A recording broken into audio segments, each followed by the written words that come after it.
Tonight, ABC 17 News investigates a tragedy on a mid-Missouri highway and how a new report sheds some light on what may have gone wrong.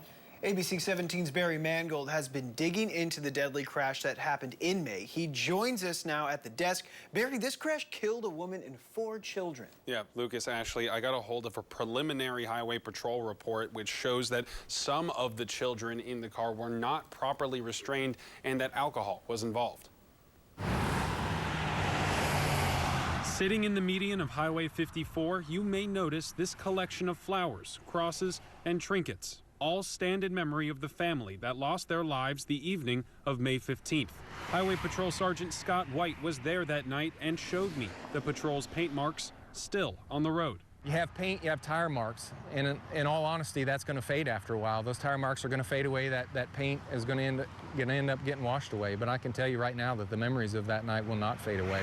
A preliminary crash report obtained by ABC 17 shows that alcohol and speeding played a role. The van was carrying a woman and 4 children, 8 years old and younger, before it went off the road, across the median, and ended up on the other side of the highway. No one was wearing their seatbelt, and 2 kids riding in child car seats were not properly fastened in. Before the car stopped, 3 passengers were thrown from the van.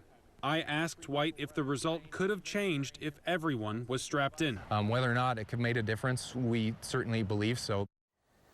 And to be clear, what we got a hold of was a preliminary report. Ashley and Lucas, we're going to have to wait until the final reconstruction is complete before we get a clear idea about what caused this crash. Barry, these kinds of crashes, especially those involving children and children's car seats, are every parent's nightmare, especially since so many people will be on the road this weekend. And then the Highway Patrol says it's actually common for people to install those child car seats incorrectly. It's certainly on the mind of anybody traveling with a child in the car. So to make folks, to be sure that folks know what to do, Sergeant Scott White walked me through the most common mistakes.